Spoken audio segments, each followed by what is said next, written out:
Assalamualaikum warahmatullahi taala wabarakatuh. Alhamdulillahirabbil alamin wassalatu wassalamu ala asyrafil anbiya wal mursalin wa ala alihi wa sahbihi wa barik wasallim ajmain. Okay, bertemu kita sekali lagi dalam kelas online bersama saya Isaac Ismail dalam Facebook page Hartanah dan Anda. Okey, seperti yang telah kita janjikan dan setelah kita war-warkan selama ni, setiap hari saya akan ke udara secara live untuk organize kelas online ni bersama-sama anda untuk membincangkan topik-topik yang saya dah pun kongsikan di dalam buku saya Tips Mudah Jual Beli Hartanah. Okay, jadi saya harapkan semua dah bersedia dengan e-book masing-masing untuk kita teruskan pembelajaran kelas pada hari ini untuk membincangkan langkah yang ketiga. Okey, langkah yang ketiga, kumpulkan dokumen. Right, so semua dah ready ke dengan buku masing-masing? Kalau belum ready tu boleh ambil sekejap, boleh ambil e-book masing-masing, boleh keluarkan dan sedialah dengan pen dan kertas kalau ada yang nak catatkan apa-apa. Okey, jadi kita tengok siapa yang dah join ni. Kalau siapa-siapa yang dah join tu tolong bagi salam, tolong lambaikan tangan. Sekurang-kurangnya saya tahu yang saya tidak berkesorangan pagi ni. Dan saya percaya masih ramai lagi di kalangan kita yang kata apa dah lebih kurang hari yang kelima hari ni kan, hari yang kelima kita duduk di kita kekal setia lah mematuhi perintah kawalan pergerakan. Dan saya rasakan mungkin masuk hari kelima ni masing-masing dah lali lah, dah lali dengan perintah tersebut dan kita akurlah dengan apa yang telah diperintahkan dan dah disarankan oleh pihak kerajaan untuk tidak keluar rumah, duduk saja diam-diam di rumah, buatlah apa-apa perkara yang bermanfaat bersama keluarga. Sekurang-kurangnya dalam tempoh 14 hari ni kita buatlah aktiviti yang bermanfaat. Kita selama ni mungkin kita tak sempat nak bersama anak-anak, tak sempat nak bermesra dengan mereka. Jadi bila ada masa yang kita terpaksa duduk di rumah ni, jadi sekurang-kurangnya masa tu gunakanlah sebaik-baiknya untuk bersama dengan keluarga. Okey. Jadi macam saya dah ambil inisiatif untuk menjalankan kelas online bersama tuan-tuan dan puan semua. Sekurang-kurangnya setiap pagi selama lebih kurang dalam 1 jam lah saya akan mengadakan kelas online ni. Dan dengan adanya kelas online ni, sekurang-kurangnya tuan-tuan dan puan bolehlah mendapat sedikit sebanyak ilmu yang saya ingin kongsikan, yang mungkin selama ni bila dah baca e-book saya ni, e-book saya ni mungkin bila tuan-tuan dah baca tak ada guideline ataupun tak ada siapa yang nak bantu untuk menerangkan dengan lebih lanjut. Jadi saya ambil lah inisiatif tu untuk berkongsi kepada tuan-tuan dan puan semua apa yang saya nyatakan dalam e-book ni, supaya tuan-tuan dan puan bolehlah kalau ada soalan ke, ada apa-apa pertanyaan berkenaan dengan fakta-fakta yang saya masukkan dalam e-book ni, tuan-tuan dan puan bolehlah dapatkan pengesahan tu dengan cara bertanya melalui kelas online ni dengan saya. Alright, so siapa yang dah join? Siapa yang dah join tu tolonglah sharekan video ni kepada rakan-rakan anda yang lain. Kita tarik lagi ramai lagi rakan-rakan kita. Mungkin ada yang baru bangun tidur, Yelah tak tahu nak buat apa kan sampai pukul 10 pagi ni kan. Sampai pukul 10 pagi ni tak tahu nak buat apa, duduk kat rumah tu tidur kan. So ada yang mungkin lepas subuh tu barulah orang kata terkial-kial nak mandi ataupun daripada lepas subuh tadi tidur baru bangun tak dinafikan lah bila time-time hari ni nak hari Ahad macam ni kan, kita dah terbiasa, dalam kepala kita dah tune dah kita dah tune. Okay, biasanya hari-hari macam ni kita kena keluar, kita kena keluar, especially macam rent ni kita ada appointment viewing dan sebagainya kan. Jadi bila hari-hari yang macam ni, hari Ahad ni kita duduk melanguk kat rumah ni, kita jadi mati kutu dah. Tapi tak apa, untuk hari yang mendatang ni, dan seperti hari-hari yang sebelumnya, saya dah janjikan yang saya akan berkongsi ilmu dengan tuan-tuan dan puan semua dalam kelas online ni. Jadi itulah yang saya cuba buat, dan saya harapkan tuan-tuan puan-puan semua dapat bersama-sama dengan saya. Tak lama pun kelas online ni kita adakan lebih kurang dalam 45 minit ke sejam lah. Sebab saya tahu kalau saya buat lama-lama pun bukannya tuan-tuan puan ni kata apa boleh tumpukan perhatian selama tu. Mungkin dalam masa 45 minit ke sejam tu, itulah masa yang paling ideal. Dan sekurang-kurangnya dalam pukul 11 tu kita dah boleh tamatkan kelas online ni, dan kita bolehlah meneruskan aktiviti harian kita. Bagi yang mak-mak tu mungkin nak masak kat dapur, yang ayah-ayah pula mungkin nak tolong mak-mak masak kat dapur, macam-macam aktiviti lah. Dalam sehari dua ni saya tengok dalam Facebook wall masing-masing yang mak-mak tu sibuk lah. Sibuk duk tunjukkan resipi-resipi masakan. Ada yang mungkin tengah tunjukkan cara-cara nak buat kuih. Ada yang tunjukkan apa yang dia masak pada hari tu. Jadi which is benda tu bagus. Saya seronok sebenarnya. Bila saya scroll tu saya suka juga tengok aktiviti-aktiviti yang dijalankan bersama kan, yang mana ayah-ayah, golongan ayah tu pula tunjukkan aktiviti bermesra dengan anak-anak, macam mana kata apa nak isi masa lapang tu bersama keluarga tersayang, which is one sense tu benda tu memang kita alu-alukan, kita galakkan lah. Masa yang kita ada ni janganlah dipersia-siakan. Nak dapatkan masa 14 hari solid macam ni, kita boleh duduk kat rumah, kita boleh spend time dengan family kita, jarang-jarang ada. Jadi masa yang ada sekarang ni lah yang kita sepatutnya gunakan kan. Ada yang minat membaca tu, bacalah buku. Kalau dulu mungkin dah beli buku banyak-banyak, pergi Big Bad Wolf, beli buku macam-macam, tapi tak sempat nak membaca. Inilah masanya nak baca buku kan. Kalau mungkin sebelum ni ada yang berniat dalam hati nak tulis e-book, nak tulis buku kan.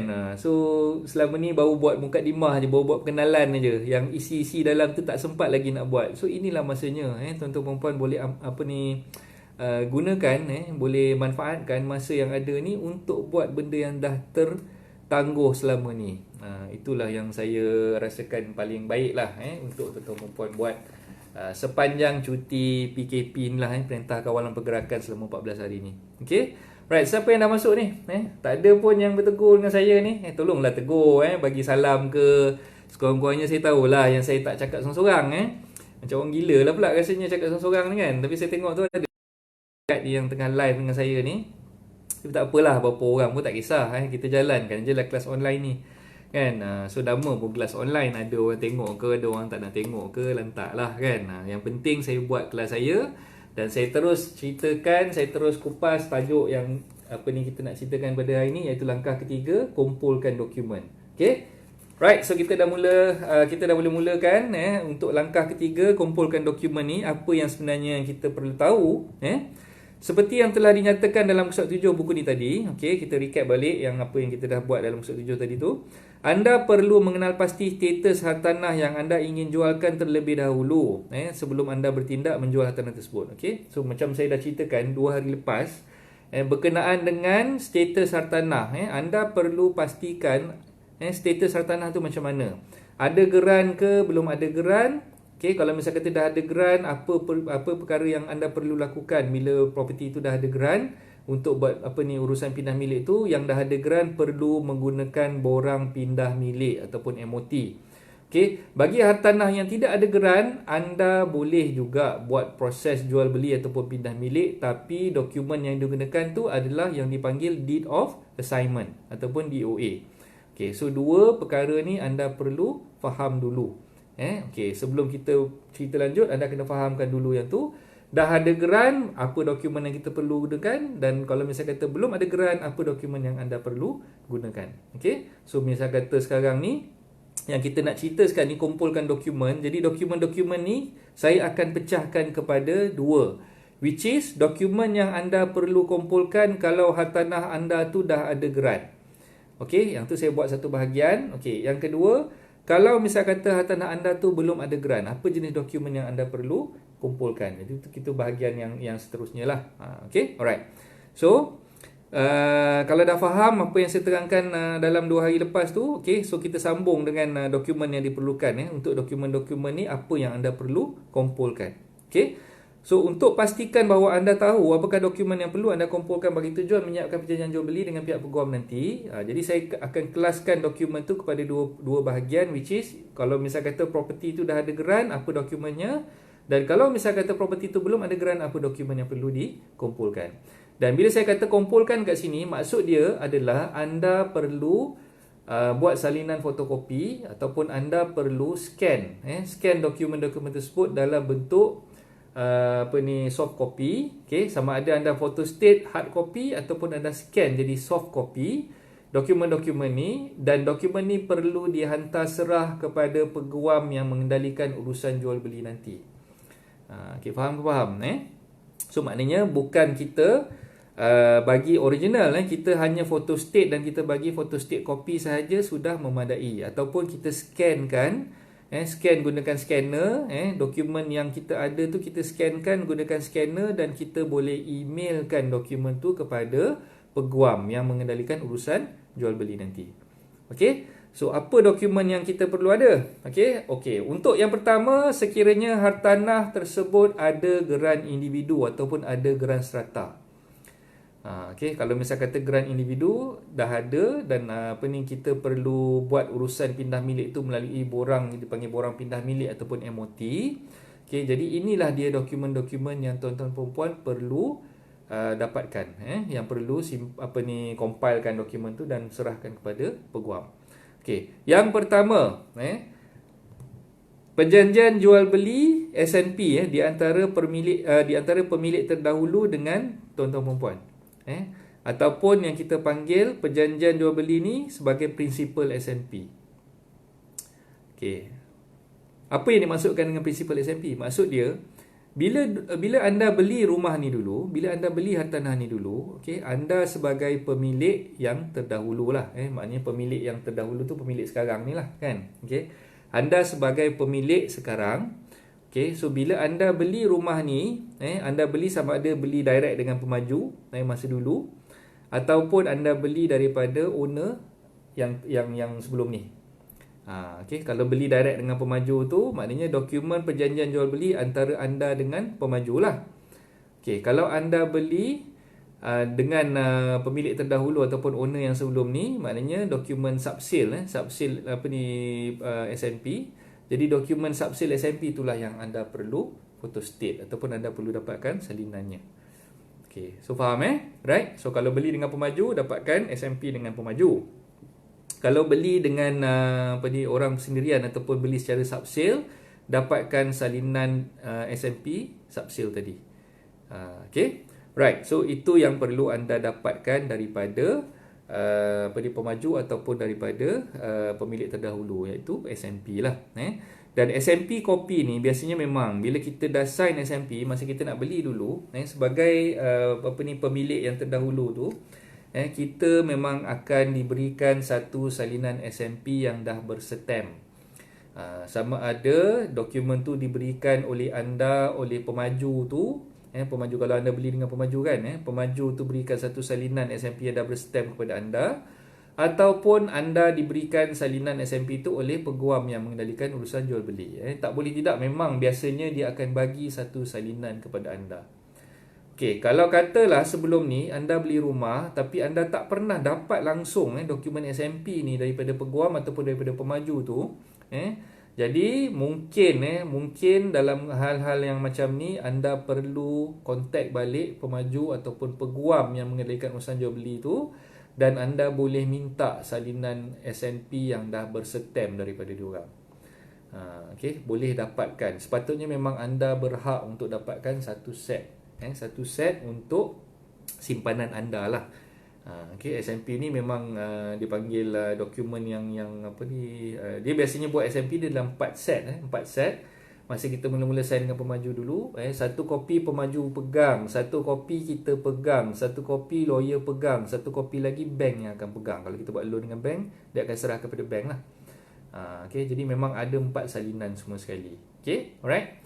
Jadi kalau tak ada salinan SNP tu di tangan anda dan anda ingat memang tak pernah diberikan langsung oleh peguam ataupun pemaju pada anda, jadi ini masanya untuk anda dapatkan salinan SNP tu daripada peguam ataupun daripada pemaju tersebutlah, untuk anda teruskan proses untuk menjual semula hartanah tadi tu kepada orang yang nak beli itulah, kepada pembeli yang baru ni. Okey, so itu dokumen yang pertama. Okey, dokumen yang kedua, anda perlu dapatkan geran individu ataupun strata yang telah didaftarkan atas nama anda.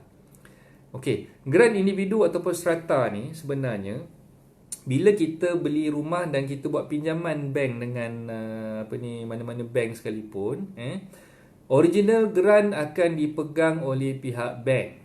Kalau kita buat loan dengan government, maknanya original geran tu akan dipegang oleh pihak kerajaan ataupun sekarang ni dipanggil PPSA kan.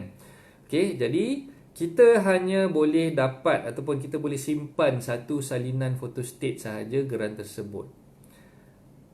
Okay, so maknanya geran original memang tak ada kat tangan kita. Yang kita ada cumalah geran photostat sahaja. Jadi salinan geran photostat tadi tu perlu diberikan kepada peguam untuk urusan jual beli yang sekarang ni, untuk penjualan rumah anda kepada pembeli yang baru.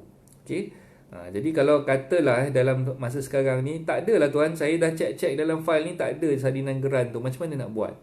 Okey, kalau bisa kata geran tu tak ada, geran tu tak ada dalam simpanan, kita boleh dapatkan salinan geran tersebut daripada peguam yang mengendalikan urusan jual beli tadi. Kita kontak balik peguam tu, ataupun kita boleh dapatkan salinan geran tu daripada pihak bank. Sebab biasanya memang original geran tu bank yang pegang. Kalau kita buat pinjaman dengan bank, memang bank akan pegang salinan geran yang dikeluarkan tadi itulah.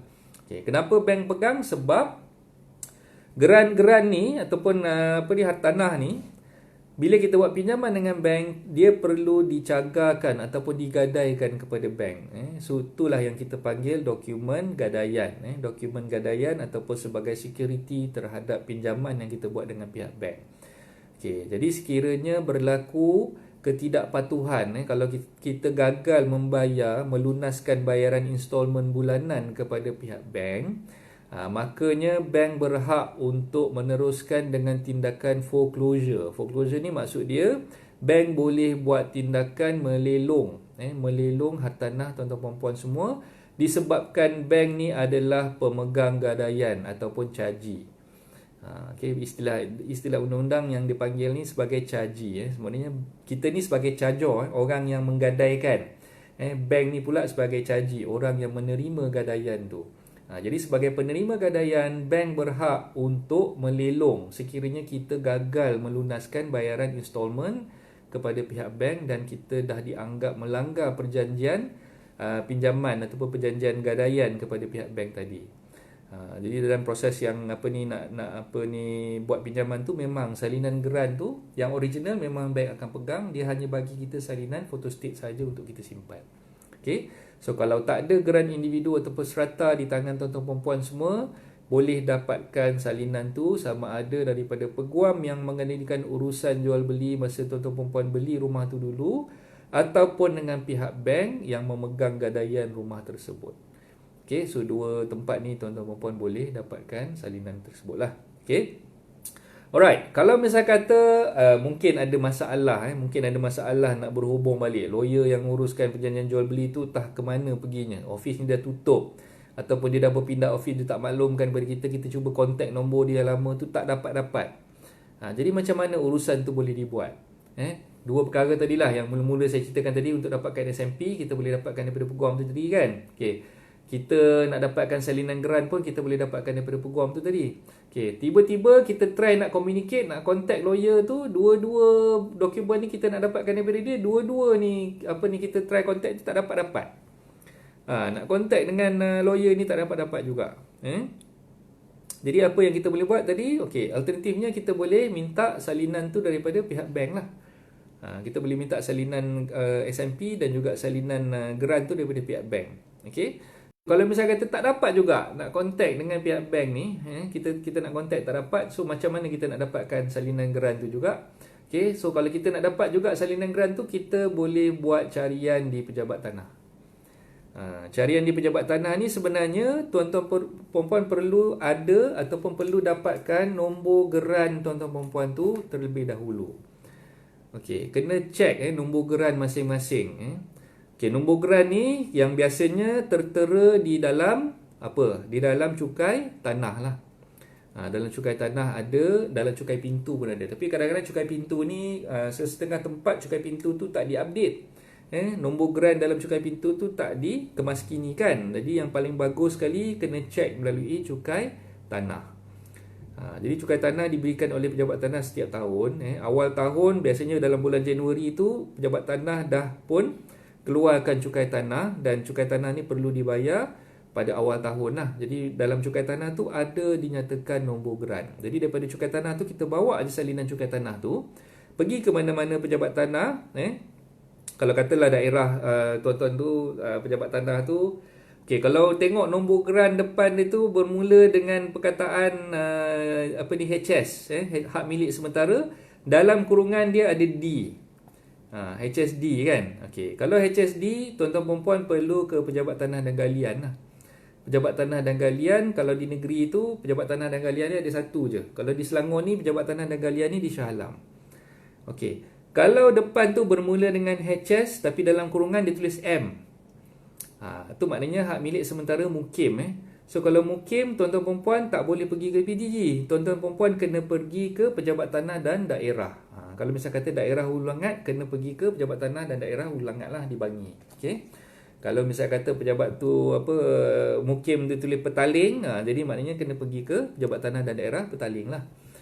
Okey, so setiap geran tu dia punya nombor geran tu akan merujuk kepada pejabat tanah yang berkenaan untuk kita buat carian. Jadi kita tak boleh sembrono pergi mana-mana pejabat tanah yang kita mungkin berdekatan dengan rumah kita, tapi padahal berdasarkan nombor geran tu pejabat tanah yang patut kita pergi tu adalah pejabat tanah dan galian ataupun pejabat tanah dan daerah. Jadi kita kena kenal pasti dulu. Daripada nombor geran tu kita boleh buat carian kat mana. Kalau tak sure boleh tanya peguam, boleh tanya dengan saya insya-Allah. So kalau misal kata ada maklumat yang tuan-tuan perempuan masih lagi kurang jelas, okey, silalah bertanya. Kalau nak tanyakan sekarang pun boleh. Ni tak ada seorang pun menyahut. Tak nampak apa lagi komen-komen yang keluar kat sini. Jadi saya rasa macam tak tahulah, mungkin phone saya yang ada masalah ke tak keluar, ataupun memang tak ada seorang pun yang memberi salam ataupun bertanyakan soalan kepada saya. Sedih juga ni sebenarnya ni. Macam tak ada respon pula bila kita cakap seseorang ni kan. Okay, so saya harapkan siapa-siapa yang dah join tu sila sharekan video ni. Jangan lupa komen kat situ. Sekurang-kurangnya saya tahu anda berada dengan saya. So nanti siapa yang komen tu, insyaAllah saya akan ada pertanyaan ke apa ke, saya akan cuba jawab dengan sebaik yang mungkin lah. Alright, so dokumen yang seterusnya, nombor 3, kad pengenalan sebagai penjual. Jadi maknanya anda sebagai penjual, anda kena photostate satu salinan IC anda. Okay, so maknanya dokumen ni anda perlu photostate ataupun boleh di-scankan dan di-emailkan kepada peguam yang mengendalikan urusan jual beli tu. Okay, so IC ni tak payahlah nak tegangkan. Cuma satu je lah yang saya nak bagi tahu. Bila kita photostate ataupun scan IC ni, okay, sebaik-baiknya photostate yang jelas dan terang, nampak dia punya keseluruhan IC tu. Dalam satu muka surat ada depan dan belakang. Jangan kita photostate satu muka surat dekat depan, yang belakang tu kita buat satu muka surat lagi. Jangan kita buat dalam satu one piece of paper, atas dan bawah. Atas muka surat yang daripada pandangan depan, yang bawah tu pandangan belakang dia lah. So kita buat in one piece of paper, satu helai kertas, dua muka lah. Yang depan dan juga yang belakang dalam sehelai kertas. Sebab ada yang jenis mungkinlah dia tak pernah photostate ataupun dia pergi photostate sendiri ke, saya tak tahulah.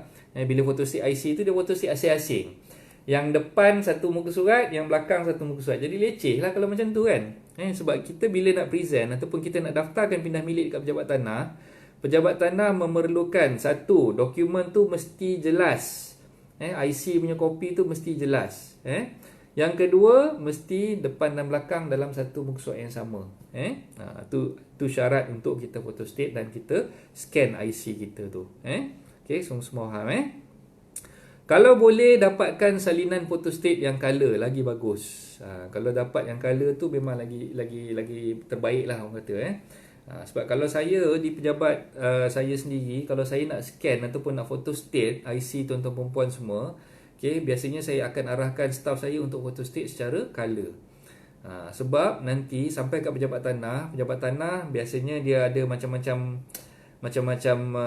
apa tu requirement lah, requirement ataupun macam-macam syarat yang dikenakan.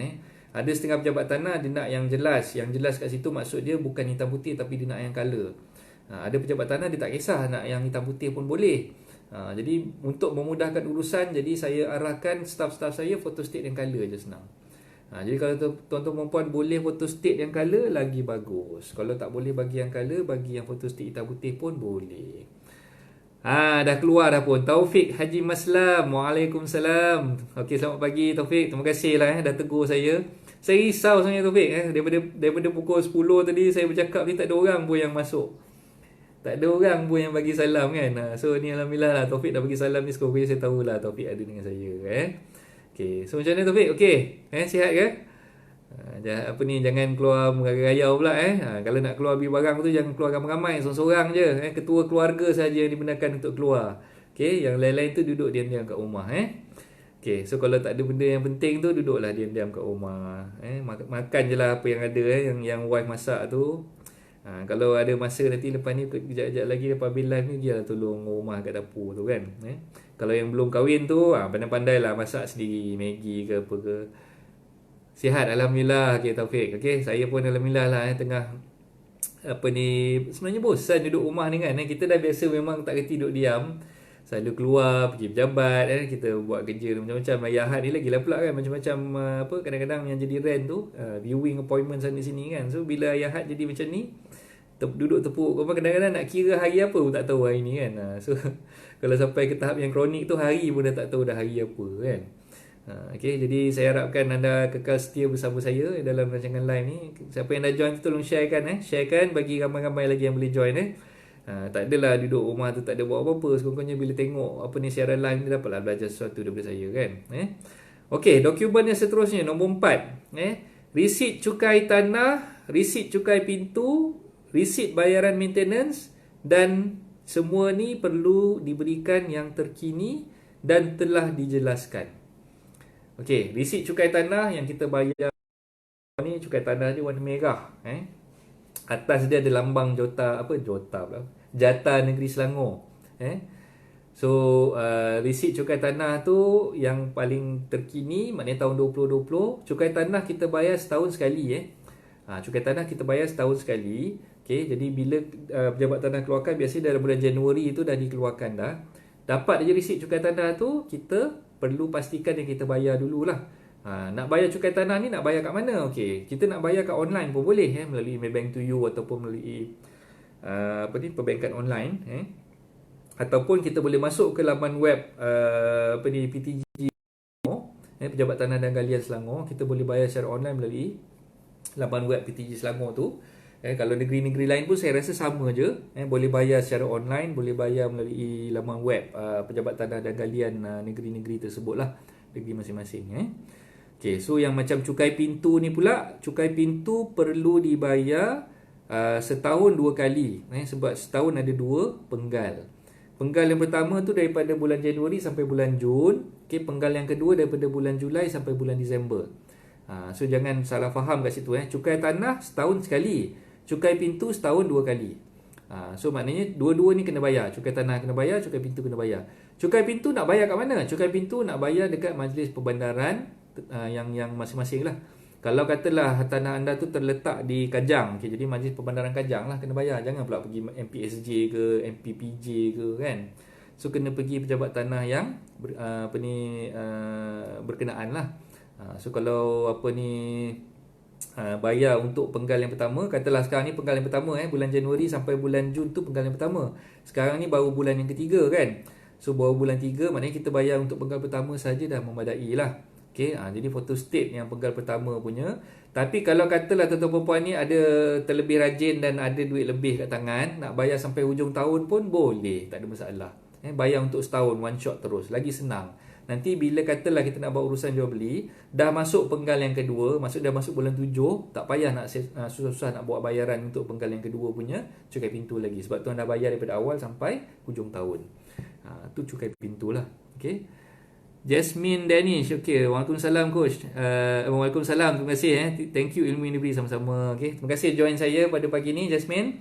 Okey, tolong sharekan siapa-siapa yang dah join ni tolong sharekan video ni supaya lebih ramai lagi yang boleh join kelas online ni dan kita boleh sama-sama belajar lah Okey, seterusnya bayaran maintenance Bayaran maintenance ni yang kita kalau katalah tuan-tuan perempuan duduk di rumah flat ataupun apartment ataupun rumah yang berstatus strata title. Jadi masing-masing ada dia punya management corporation ataupun badan pengurusan badan pengurusan yang tuan-tuan perempuan perlu membayar maintenance setiap bulan. Ada badan pengurusan yang kenakan bayaran maintenance 3 bulan sekali. Ada yang bayarnya setiap bulan, ada yang bayarnya setengah tahun sekali. Macam-macam cara lah. Yang penting maintenance tu perlu dibayar dan mesti diupdate. Yang terkini tu mesti diupdate. Okay, fotostatekan salinan resit bayaran maintenance tadi tu dan bagi kepada peguam. Okay, jadi semua perkara ni, resit cukai tanah, resit cukai pintu, resit bayaran maintenance, semuanya perlu dijelaskan dan perlu diberikan salinannya kepada peguam. Okay, alright. Ada yang tanya, macam semalam pun saya dah terangkan sikit lah Kalau misal kata dokumen-dokumen yang ada ni kita tak ada duit nak bayar, macam mana coach? Okay, so kalau katalah semua yang ada ni, cukai pintu ada tunggakan, cukai tanah ada tunggakan, bayaran maintenance ada tunggakan, duit nak bayar je tak ada. Duit nak bayar tu tak ada. Okay, so bila duit nak bayar tak ada, kita tak boleh nak buat bayaran tu, macam mana caranya? Okay, jadi nasihat saya, kalau misal kata tak ada duit, saya syorkan tuan-tuan perempuan boleh tunggu sampai bayaran deposit daripada bakal pembeli tuan-tuan perempuan tu dah dapat. Jadi bayaran deposit tu perlu dibayar. Okey, deposit macam yang kita pernah ceritakan sebelum ni, ada dua jenis deposit.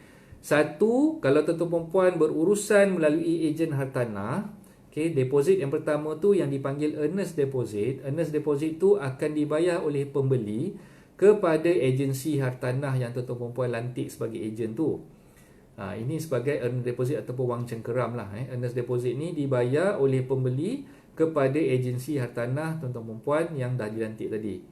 Okey, itu yang pertama. Yang kedua yang dipanggil balance deposit. Okey, balance deposit ni iaitu setelah tolak earnest deposit yang dibayar. Okey, sorry, earnest deposit tadi biasanya jumlahnya adalah 3%, 3% ataupun 3.18%. Okey, so earnest deposit dibayar kepada agensi hartanah. Yang balance deposit ni akan dibayar, maknanya kalau tadi dah 3%, yang bawah ni balance deposit ni bayar lagi 7% lah. So balance deposit ni perlu dibayar semasa perjanjian jual beli ditandatangani. Okay, earnest deposit dibayar semasa booking form ditandatangani. Okay, so kalau dalam urusan yang ada melibatkan ejen hartanah, maknanya bayaran dibayar kepada ejen, bukan kepada ejen peribadi secara personal, tapi bayar kepada agensi dia. Katalah agensi hartanah dia ABC Sdn Bhd. Jadi kita tak boleh nak bayar kepada nama, katalah ejen tu nama dia Siti Aminah sebagai contoh. Okey, bukan kita bayar kepada Siti Aminah, kita bayar kepada ABC Sdn Bhd. Okey, itu prosedur yang sebenarnya. Okey, kalau dia minta bayar earnest deposit ni kepada ejen tu ataupun atas nama personal dia, tak boleh. Tak boleh, memang tak dibenarkan. Okey, so bayar kepada agensi hartanah dia. Okey, itu untuk earnest deposit. So yang balance deposit ni, bila kita nak sign SMP, perjanjian jual beli, kita kena bayar kepada peguam yang mengendalikan urusan jual beli tadi tu. Sebab apa saya kata bayar kepada peguam? Sebab dengan duit balance deposit. Okay, sorry, ada gangguan teknikal tadi. Okay, kita sambung balik. Line tak berapa, connection tak berapa okay. Okay, jadi peguam perlu pastikan yang baki deposit yang diperolehi daripada pembeli tu digunakan untuk membayar semua tunggakan-tunggakan yang ada ke atas hartanah tersebut lah. Okay, contoh tadi maknanya bila dah dapat baki deposit sebanyak 7% tu, baki deposit 7% tu itulah yang digunakan oleh peguam untuk menjelaskan cukai-cukai, cukai tanah, cukai pintu, bayaran maintenance. Itu semua perlu digunakan duit daripada 7% baki deposit yang diterima oleh peguam tu. Jadi kena faham kat situ lah dia punya urusan tu macam mana. Alright. Okay, so itu dokumen yang perlu disertakan ataupun diberikan kepada peguam Resit cukai tanah, cukai pintu dan bayaran maintenance terkini yang dah berbayar. Kalau belum berbayar, maknanya bagi yang belum berbayar dulu, nanti peguam akan gunakan baki deposit untuk menjelaskan semua tunggakan yang ada daripada baki deposit tersebut lah. Okay, alright. So ada apa-apa soalan? Ada yang mungkin tak apa-apa faham ke yang saya terangkan ni? Ustaz Rizwan Property. Waalaikumsalam. Okey, alhamdulillah Ustaz terima kasih join. Okey, so siapa-siapa yang dah join ni tolong kongsikan live ni kepada rakan-rakan anda yang lain supaya ramai lagi kawan-kawan kita yang boleh join lah Okey. Yang kelima, maklumat yang berkenaan dengan pemegang gadaian atau bank yang anda buat pinjaman perumahan. Okey. So, sekiranya rumah anda jual tu masih lagi tertakluk kepada pinjaman dengan pihak bank, jadi sebagai penjual, anda perlu memberikan maklumat bank yang anda buat pinjaman tadi tu kepada peguam. So maksudnya contoh, katalah sekarang ni loan rumah anda ni anda buat pinjaman dengan Maybank sebagai contoh. Okay. So apa maklumat yang diperlukan yang nak diberikan kepada peguam tadi? Okay. Kalau misal kata anda ada menyimpan salinan letter offer, salinan surat tawaran pinjaman yang anda sign dengan Maybank dulu, okay, anda bolehlah photostate satu salinan surat tawaran pinjaman tersebut. Okey, itu yang pertama lah. Okey. Kalau misal kata anda ada simpan lagi dokumen pinjaman perumahan ataupun loan agreement antara anda dengan pihak bank tu, anda bolehlah photostate dokumen pinjaman perjanjian pinjaman tadi untuk diberikan kepada peguam. Okey, so ini antara dokumen-dokumen yang anda boleh photostate dan anda boleh scan dan serahkan kepada peguam. Untuk tujuan apa sebenarnya? Untuk tujuan kita dapatkan penyata tebus hutang daripada bank anda lah. So bila anda jual rumah masih lagi tertakluk kepada pinjaman dengan pihak bank, tidak boleh tidak kita kena selesaikan dulu bayaran pinjaman anda ataupun baki pinjaman anda tu, kita kena tebus dulu hutang tu dengan pihak bank. So bila kita nak tebus hutang dengan pihak bank, maknanya peguam perlu tulis surat kepada bank anda, bank yang masih memegang gadaian tersebut, tulis surat untuk mendapatkan apa yang kita panggil sebagai penyata tebus hutang ataupun redemption statement. Redemption statement. Okay. So penyata tebus hutang dan penyata tebus hutang dan surat dipanggil satu lagi tu surat aku janji. Surat aku janji daripada pihak bank untuk melepaskan dokumen tu, ini perlu diuruskan ataupun perlu diminta oleh peguam. Jadi bila peguam nak tulis surat tu pada pihak bank, yang menguruskan urusan tu semua peguam kan. Bila peguam nak tulis surat tu pada pihak bank, peguam perlu mendapatkan satu salinan dokumen pinjaman anda dengan pihak bank anda tu lah. Kalau katalah dalam tangan tu, dalam simpanan tu masih tak ada lagi salinan kopi perjanjian pinjaman tu. Jadi recap balik apa yang saya dah terangkan awal pagi tadi. Maknanya tuan-tuan perempuan boleh dapatkan salinan dokumen perjanjian pinjaman tu daripada pihak bank sendiri ataupun daripada peguam yang mengendalikan urusan pinjaman anda dengan pihak bank tu. So boleh dapatkan salinan dokumen tersebut daripada peguam ataupun daripada bank. Okay. Kalau tak ada juga, dah tanya dengan lawyer tu dah tutup office pula, dah tak ada lagi, dah tak wujud dah firmnya. Nak tanya dengan bank tak angkat-angkat telefon, katalah sebagai contoh kan. Okay, jadi apa yang anda perlu buat adalah sekurang-kurangnya anda kena tahu alamat branch ataupun alamat cawangan yang anda berurusan untuk dapatkan pinjaman perumahan tadi tu. Okay, alamat dia tu penting. Yang kedua, nombor akaun pinjaman anda dengan bank yang anda buat pinjaman tu. Dua-dua perkara ni perlu dimaklumkan kepada peguam, sebab bila peguam nak tulis surat, nak dapatkan penyata tebus hutang tu, dua-dua maklumat ni diperlukan. Nombor akaun anda dan juga alamat di mana cawangan bank tersebut anda buat pinjaman dulu. Okay, so itu yang kita nak kena dapatkan lah. Okay, right. Taufik, okay, clear coach, alhamdulillah. Okay, alhamdulillah semua. Kalau misal kata dapat manfaat ataupun ilmu daripada apa yang saya cuba kongsikan ni, boleh tolong sharekan kepada kawan-kawan yang lain supaya diorang pun dapat maklumat ataupun manfaat yang samalah. Okey, yang keenam, jika hartanah tersebut disewakan, majukan juga salinan perjanjian sewaan. Okey. Kalau katalah tuan sebagai penjual rumah tu masih lagi menyewakan rumah tersebut kepada penyewa, Jadi saya minta kalau boleh dapatkan salinan perjanjian sewaan antara anda sebagai tuan rumah dengan penyewa anda lah. Okay. Kalau rumah tu masih disewa, kalau rumah tu dah tak ada orang sewa dan tak payahlah kan. Kalau rumah tu masih disewa, maknanya kita perlu tengok perjanjian sewaan antara anda dengan penyewa tersebut.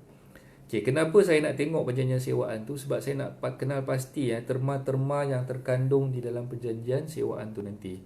Okay, kalau katalah dalam terma perjanjian sewaan tu ada dinyatakan, okay, kalau nak kena notis kan, penyewa tu kena bagi notis kurang-kurangnya 1 bulan notis. Jadi saya bolehlah advise kepada anda, okay. Sebagai peguam saya advise kepada anda, okay, anda kena hantar notis, kena serahkan kepada penyewa rumah anda tu dalam tempoh sekurang-kurangnya sebulan. So bila dah sampai ke tahap kita nak kena keluarkan penyewa tu, kita kena serahkan notis tu mengikut terma yang terkandung di dalam perjanjian sewaan tu. Okay, dan apa lagi yang penting, okay, dalam perjanjian sewaan pun ada dinyatakan deposit sewaan yang kita bagi kepada penyewa tu. Kalau anda sebagai tuan rumah ada deposit yang anda kenakan. Okay, jadi deposit tu kalau sekiranya anda dapat jual rumah anda ni dan pembeli tu berhasrat untuk tidak menyewakan rumah tersebut kepada penyewa tadi tu, jadi macam mana prosedur yang nak dibuat? Deposit tu kena serahkan balik kepada penyewa lah. Okay, dan dalam masa yang sama penyewa tu perlu keluar daripada rumah tu untuk anda serahkan kunci ataupun vacant possession rumah tu kepada pembeli yang baru. Okay, Sharifah Anom, okay, faham I'm listening. Okay, terima kasih. So siapa yang dah join ni, saya ucapkan ribuan terima kasih lah. Semoga mendapat manfaat daripada apa yang saya kongsikan pada pagi ni. Right? Alright, okay. So itu untuk status dokumen-dokumen yang perlu anda compilekan bagi hartanah yang ada geran individu ataupun yang dah ada geran strata. Okay. So part yang kedua, kalau misal kata hartanah yang tidak ada geran individu ataupun tidak ada geran strata, macam mana cara nak buat? Apa dokumen yang anda perlu lampirkan? Okay. So kalau tanya saya, sebenarnya dokumen yang perlu anda lampirkan adalah lebih kurang sama je. Lebih kurang sama je dengan rumah yang ada geran individu ataupun geran strata tadi. Kecuali ada beberapa part lah. Okay. So yang pertama, macam tadi, bila ada geran strata, kita perlu ada salinan SMP. Okay. So yang tak ada geran strata ni pun perlu ada salinan SMP. Salinan SMP masa anda beli dulu, sama ada beli daripada pemaju ataupun beli direct daripada penjual yang terdahulu, anda perlu dapatkan prinsipal SMP tu, satu salinan. Okay. Yang kedua, okay, tadi geran tu yang kita sebutkan, geran tu geran individu ataupun geran strata. Okay, jadi bagi yang tidak ada geran individu ataupun geran strata ni, anda perlu melampirkan geran induk ataupun master title. Geran induk ataupun master title ni apa benda pula coach? Okay, geran induk ataupun master title ni sebenarnya bila rumah anda tu dibeli daripada pemaju, pemaju belum pecahkan lagi pada setiap unit ataupun setiap lot tu dengan geran individu masing-masing. Jadi hartanah tu dipegang di bawah dipanggil hak milik induk ataupun master title. Jadi boleh dapatkan salinan geran induk ataupun master title ni daripada pemaju lah. Kita boleh dapatkan salinan master title ni daripada pemaju tu sendiri. Okay, right. So kad pengenalan pun sama juga macam tadi, kena dapatkan satu salinan IC. Resit cukai pintu dan bayaran maintenance terkini pun perlu dapatkan juga daripada penjual lah, daripada anda. So cukai pintu memang biasanya dah ada, walaupun rumah tu belum ada geran, dah ada cukai pintunya. Bayaran maintenance terkini pun biasanya memang dah ada. Kalau misalnya kata rumah tu tak ada geran pun dah kena bayar dah maintenance tu. Okay, cuma satu perkara lagi untuk cukai tanah. Okay, cukai tanah macam mana coach? Bila tak ada geran ni, ada ke cukai tanahnya? Okay, so jawapan saya kepada benda ni, anda boleh cek. Kalau misalnya kata anda tak pernah menerima cukai tanah selama ni, disebabkan geran rumah anda tu masih lagi di bawah master title. Jadi anda boleh cek melalui kat mana sorry. Yang nak cek tu kena cek dengan pihak pemaju. Kena cek dengan pihak pemaju. Biasanya pemaju dia tahulah. Dia tahu sama ada rumah tu dah ada cukai tanah masing-masing, cukai tanah individu untuk setiap petak ataupun setiap lot tu, ataupun belum ada. Kena cek dengan pemaju dulu. Okay. Kalau misal kata anda dah cek, pemaju kata memang belum dikeluarkan lagi cukai tanah untuk unit anda, makanya tak perlulah anda sibuk-sibuk nak bayar cukai tanah tu. Okey. Dan kalau misal kata rumah anda tu berstatus rumah flat ataupun apartment, okey. Cukai tanah biasanya untuk rumah yang belum ada geran strata ni dibayar melalui maintenance. So kalau anda tengok dalam statement maintenance anda tu, dia ada masukkan sekali cukai tanah ataupun dipanggil quit rent.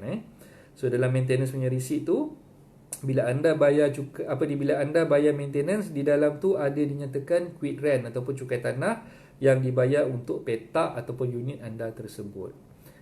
Jadi itu dah memadai sebenarnya. Yang anda dapatkan cukai daripada maintenance yang anda bayar tu dah memadai untuk diberikan kepada pihak peguam lah. Okay. So kalau yang dah ada geran strata ni, dia akan bagi cukai petak. Dia berasingan lah. Cukai petak ni maknanya setiap unit tu dia akan diberikan, pejabat tanah akan keluarkan cukai petak yang berasingan. Itu untuk hak milik yang dah ada geran individu ataupun geran strata tadilah.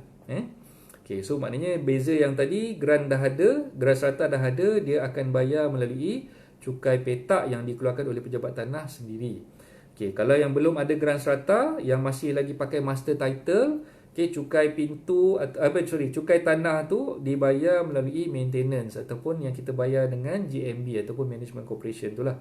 Maintenance charges yang kita perlu bayarkan dengan management corporation, di dalam tu termasuk sekali dengan cukai petak dengan unit tersebut. Alright. So yang kelima, maklumat berkenaan dengan pemegang gadaian ataupun bank tu pun masih lagi diperlukan, sebabkan peguam nak dapatkan penyata tebus hutang lah daripada pihak bank anda sebagai penjual. Dan seterusnya, kalau rumah tu masih lagi disewakan, jadi sesalinan dokumen perjanjian sewaan tu pun perlu dilampirkan bersama. Okay. Right. So setakat ni ada apa-apa nak tanya? Ada apa-apa soalan untuk topik kita pada pagi ni, iaitu langkah ketiga, mengumpulkan dokumen. Okay, ada yang belum dapat ke e-book saya?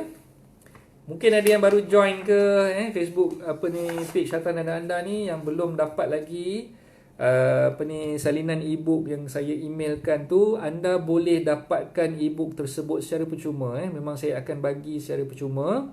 Okay, caranya macam mana? Caranya anda boleh masuk ke laman web https://hartanahdananda.com /e-book tips hartanah. Okay, kalau tak tahu, dalam page dalam Facebook page Hartanah dan Anda ni saya dah pinkan. Saya dah pinkan atas sekali bagaimana anda boleh mendapatkan e-book saya tersebut secara percuma. Okay, anda masuk ke laman web tu, dalam landing page tu, anda klik kat situ dan anda boleh isikan maklumat anda.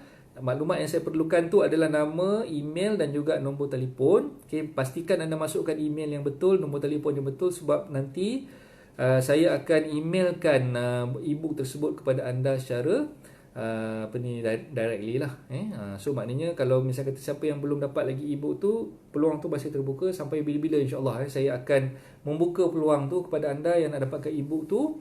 Boleh masuk ke landing page tersebut dan dapatkan dia punya kopi secara email lah. Yang kita bagi e-book tu secara email lah. Okay. So itu sahaja perkongsian saya untuk hari ini. Alhamdulillah kita dah cover sampai langkah yang ketiga. Dan insyaAllah esok kalau ada rezeki, ada umur saya, kita akan sambung pula kepada langkah yang keempat, iaitu melantik ejen hartanah sebagai option.